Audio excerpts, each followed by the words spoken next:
Welcome to Sachacek Plays E4 Rapid Daily.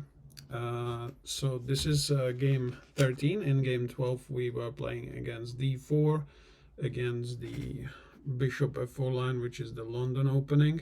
So not really E4 there, but that is expected on the run. When you are playing black pieces, you will have to face other moves than E4. So today games, let's just jump ahead and go into today's game. Software is playing up again. So let's see who we are getting today, and hopefully we will have some more experience with E4. We played Tazo Tomazino from Georgia, and it's again D4, so not so many E4s lately, and knight to C3. The Chigorin variation of queen's pawn opening. I believe white is planning to play bishop F4, and again knight C3. I don't think I have a repertoire yet, so this will be just possibly some sort of transposition. But as I'm expecting the bishop F4 to happen, or maybe bishop G5 if it's going to be the typical Veresov. And I have looked a little bit into the Veresov. Tazo Tomazino would like to chat.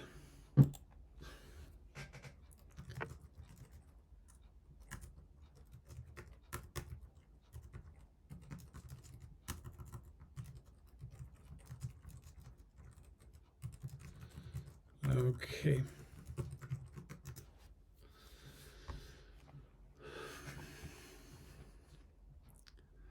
I hope I don't have to ban the chat after this. So okay, so this is the classical line where Jobava is being played. Jobava London, bishop F4, knight to C3. Should have probably not allowed the chat if I don't want to chat during the game. Yeah. So there's a button down the bottom right corner where you can disallow the chat if it becomes abusive or something like that. So white would like to play knight b5 eventually. And if I'm not mistaken, the line that computer wants is just the bishop f5 here. But this could be also slight transposition. So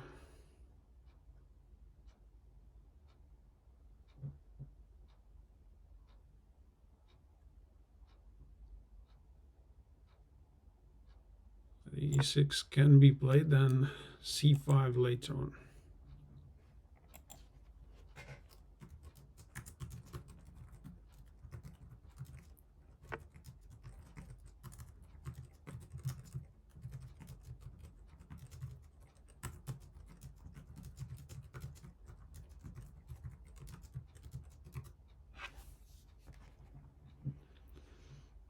Okay, bishop d3.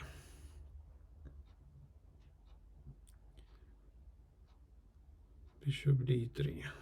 So that's if I take and they take here, I can play the Banzas pawn structure with e takes f5. He calls it God knows what.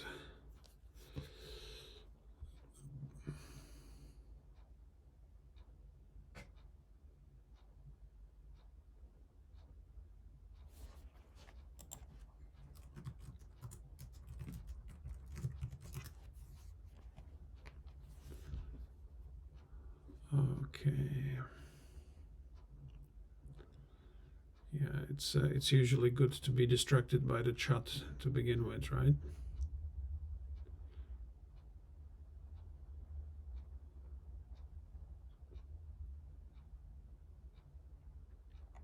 So the typical counter c5.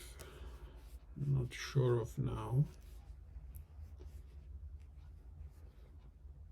If the queen goes to b5,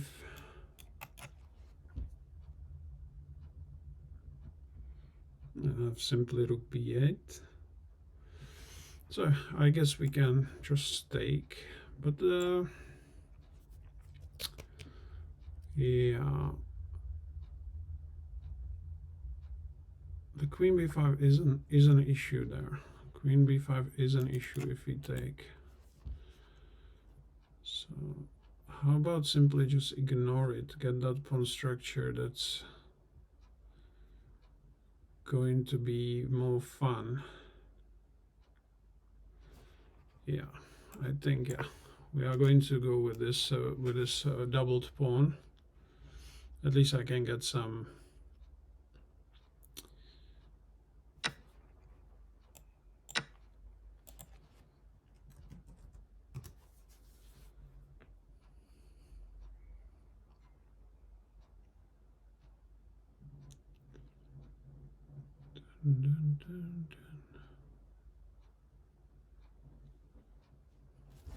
So always go by the rule that don't give away your H online.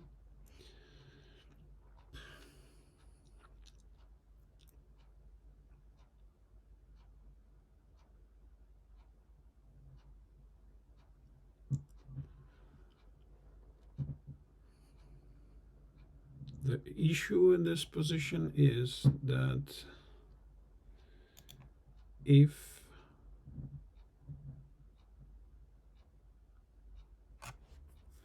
white plays queen d3 now,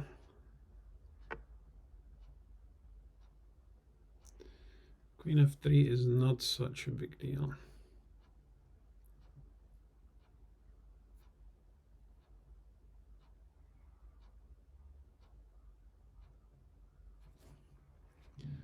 So the attack is here on f5.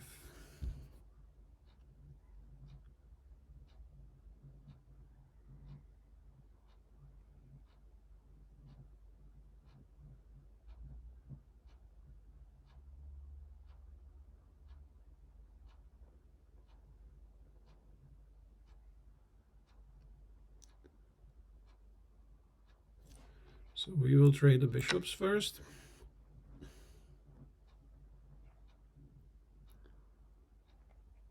And then play queen d7 to protect this pawn.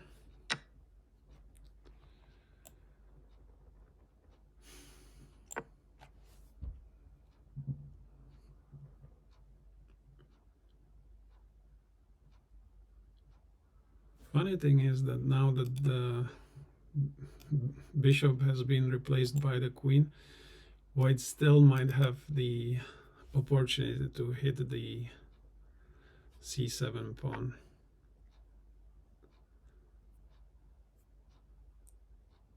With the move knight to b5. So I think castling short, don't be afraid. Attack my pawn not once but twice, that's absolutely fair play. So let's protect again. It's gonna create some weaknesses around the king.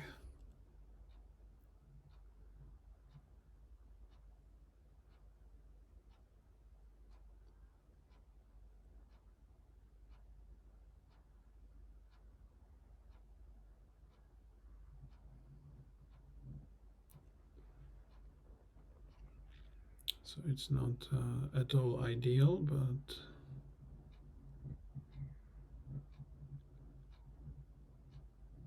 what's that for? Okay. So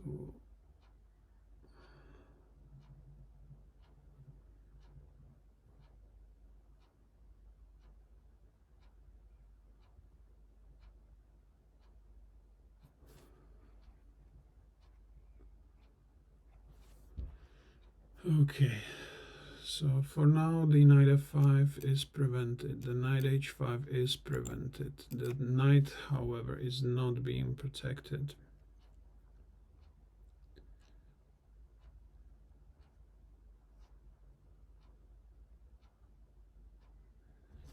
King g7 will protect the knight. If h4 comes,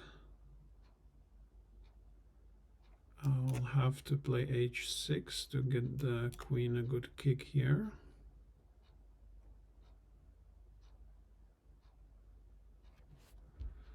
It's still not the ideal position.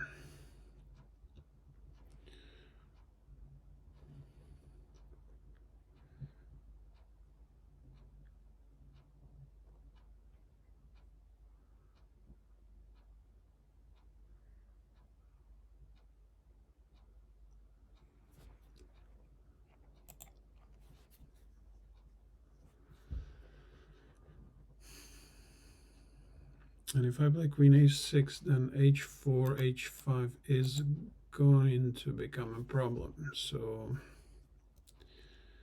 to protect the knight, I think king g7 would be the best, so I can kick the queen when need be.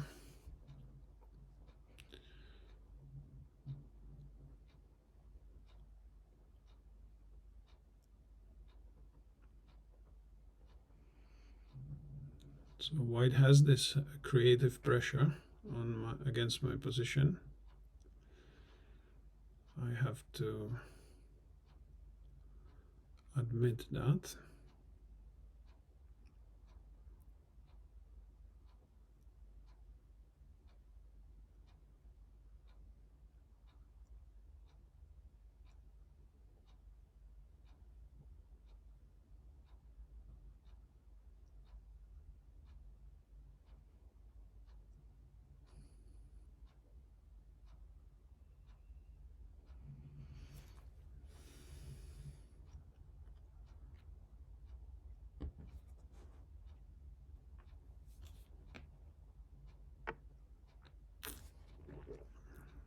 Okay, so h6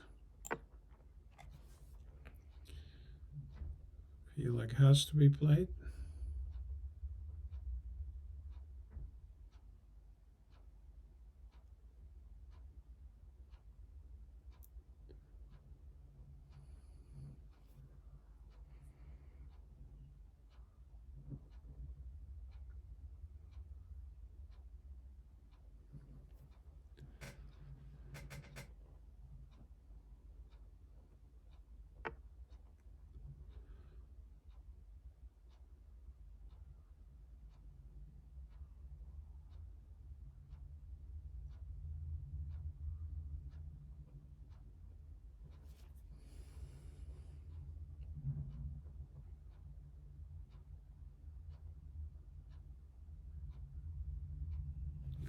And I think h5 will stop the attack.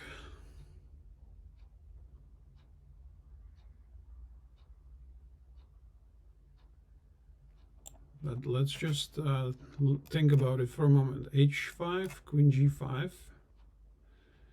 Knight h5s are protected. Knight takes f5s are protected. It still would not be easy to kick the queen out of there.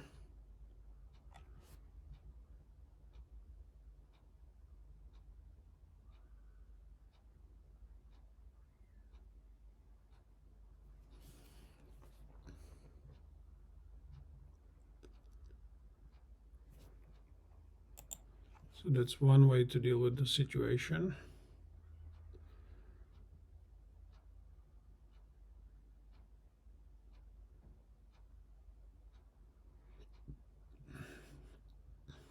And one other less fancy is to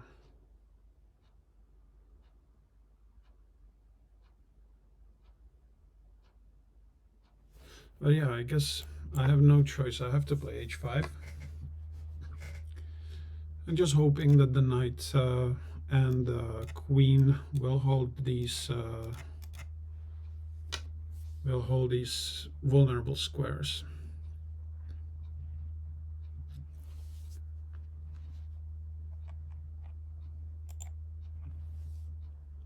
If need be, I can bring the rook into the game.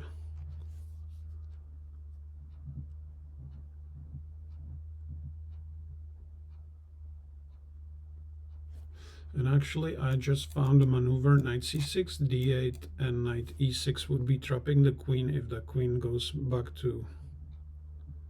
Oh, it's not actually trapping the queen yet because there is this f5 problem as usual.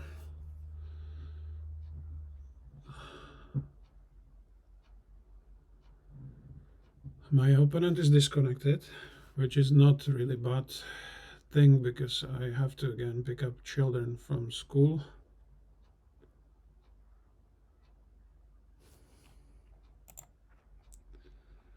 So all this, and then you see that knight f5 comes. So this was a little bit rushed, I would say, because this is the simple defense.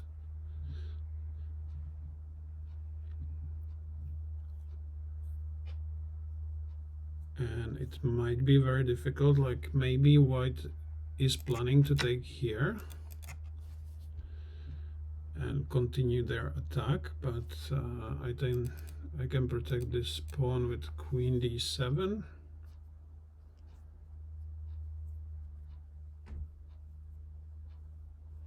Yeah, let's go and protect as much as we can.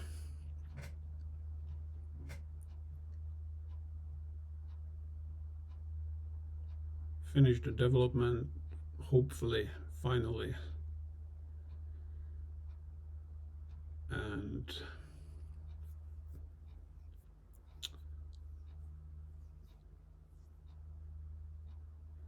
I'm actually wondering why am I playing players at around 1600 level, because there should be lots of players around 1700 as well to play.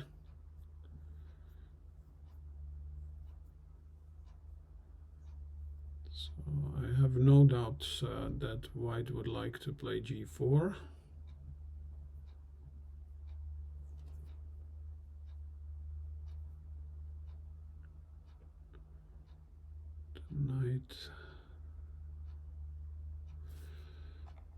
The knight will come here.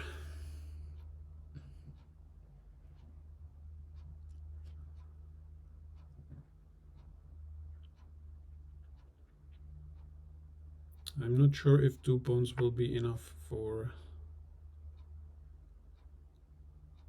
white to play for the win. And this looks like we, or I can force the queen trade here.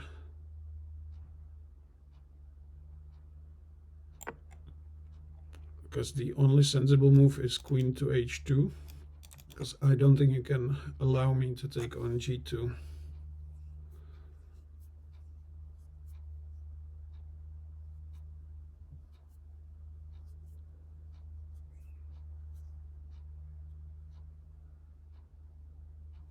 Because g2 is essentially double attack on the rook and on the g1 square.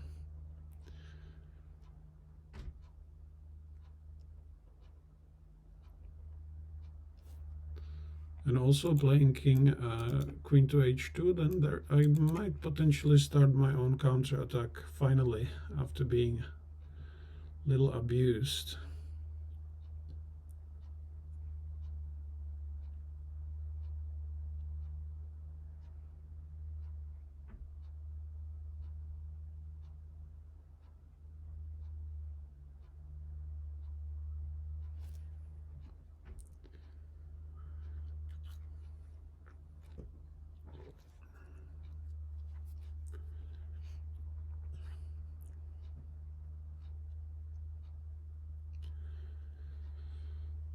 Would I have realized that some of these games can be really, really long, and you know, if the opponent is being upset after 2 moves that I'm not moving quickly enough, that's obviously not ideal, but this is first time I faced the 2 knight c3 like so. So I will need to again look into the into the theory a little bit.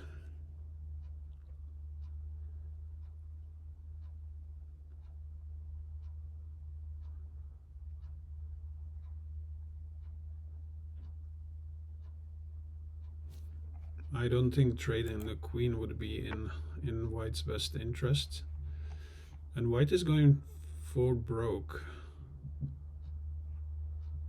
That's a surprise to me.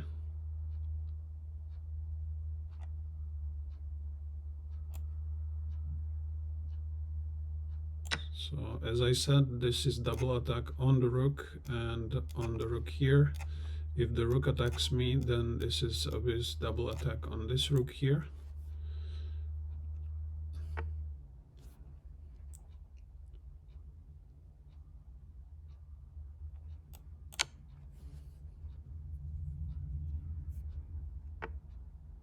And as the pieces are slowly disappearing from the board, I think the chance to hold the game for me are increasing.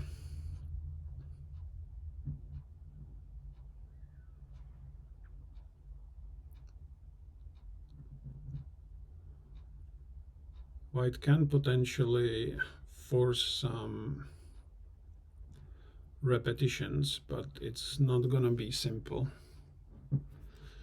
Because with all this material, if you sacrifice everything and then just chase me with just the queen, I think the chances are you're not gonna make it. So I can see one of the attempts is like to maybe take on d5 first,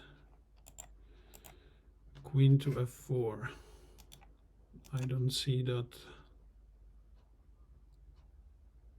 I don't see that as an attacking move, really.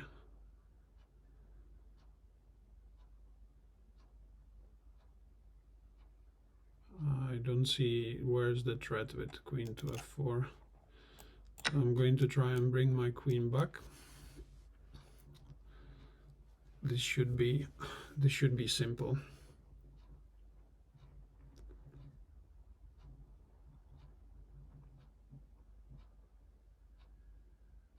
Being up 2 pieces, having a safe king or queen. Even if you sacrifice the rook now and go like this, then there's the extra rook that just defends here. Right now, I think it's too late to try and harm me in a way.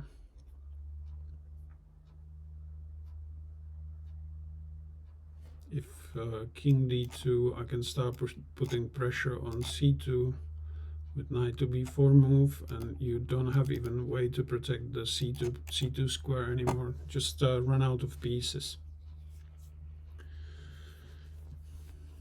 So yeah, thank you Tazo Tomazino for the game and for the little chat.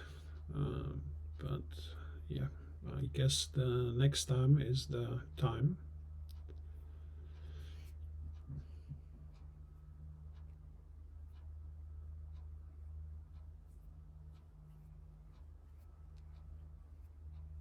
There's always a next time.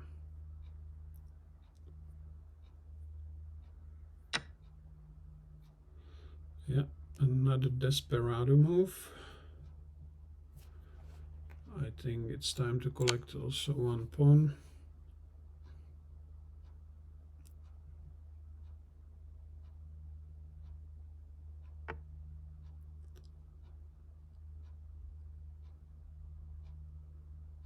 I can take what's rightfully mine whilst attacking the queen.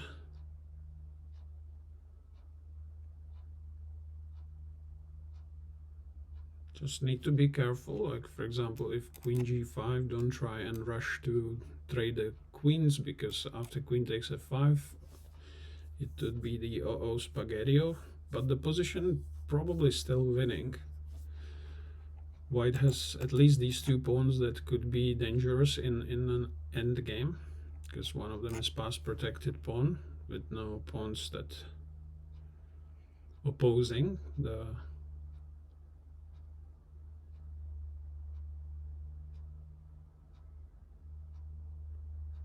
the others. But if some queen g5 comes, then just knight to f6, protect this only vulnerable square that you will have. Now the next moves could be like queen e4, or finally get the rook into the game, or both of the rooks.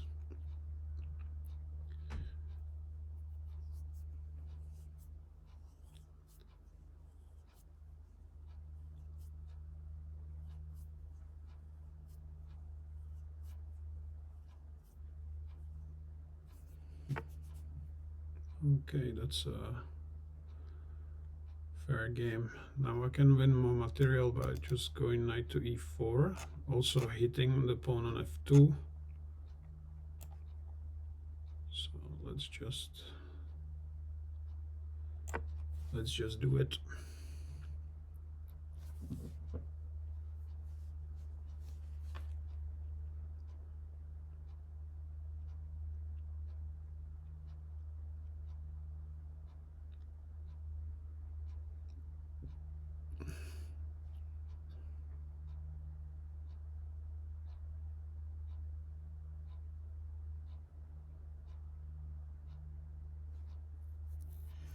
And queen to h5 actually will be losing to like a very quick checkmate, which today I'm not going to toy with this opponent. They have been respectful and in the chat at least, so they don't deserve to be punished further.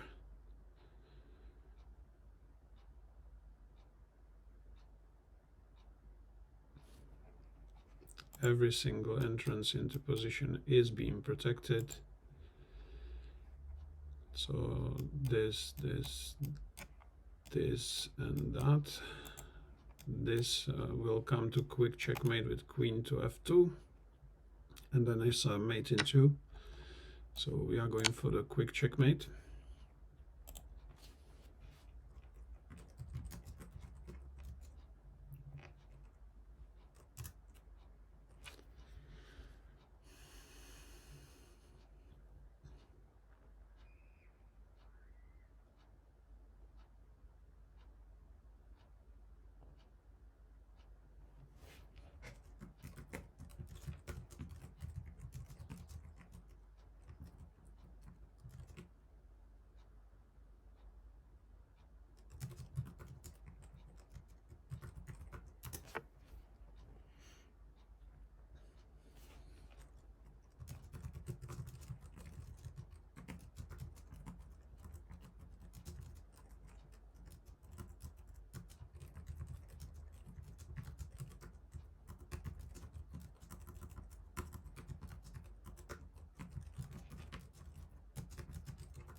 Okay, the opponent is accusing me from cheating.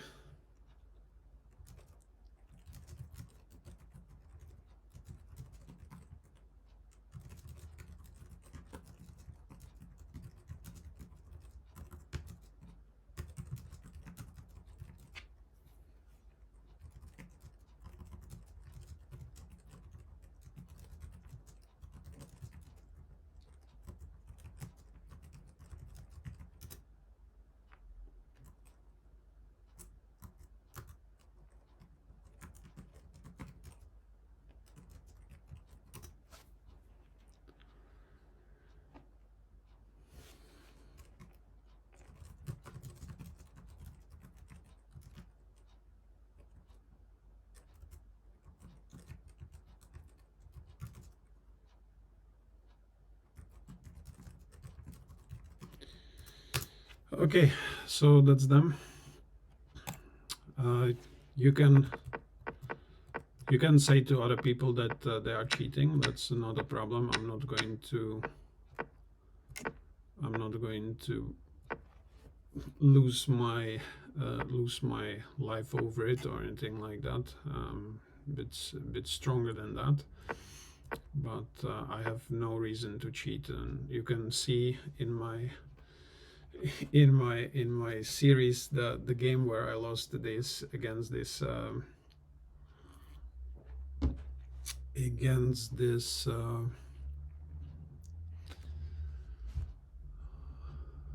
it was just a couple of days back. I lost against White, was just better prepared and against these openings, and I'm oftentimes just struggling in a difficult positions. So you can accuse me, but there isn't, there is no point to accuse someone if you drop a piece like this. And when you just when you decide to lose a pawn here as well, and another piece, and when you go like desperately, like throwing another piece, like this is not something I need to cheat for. If what's happening is you just don't play at your best. So go ahead, accuse me, whatever. We have seen, for example, that one of the players that Kramnik was accusing a lot doesn't play so much over the board. Jospem, right? He's now actually one of the best players in the tournament that's currently being played in Goa. He got to quarterfinals, I believe. So yeah, accusing people does not bring you much of a peace, especially if you play a bad game, just admit it and move on. Sometimes you will be right. Some people might be cheating. I've heard about the story of Pegasus, but again, the guy is making videos that aren't as terrible as some of the people would say. That's like just because Hans is not saying something coherently doesn't mean that he's cheating on that particular day. Even if they win the game, the excitement might slur your speech or whatever. So on the topic of cheating, I have been there back in the day. I felt like so many times that people were cheating me, but on that topic, I'm over it. I'm not going to be upset. After all, what I'm doing is just learning how to play engine lines with the computer. So if somebody uses engine lines against me, then at least I would not have so much trouble to pick it up when I attempt to play against an engine later on as part of my analysis process. So anyway, you guys enjoy the rest of your days. Thank you if you made it all the way to end of the video. I'm sure it was a bit painful to watch, but it's not something that should ruin your day or my day. So yeah, I'll see you in the next video.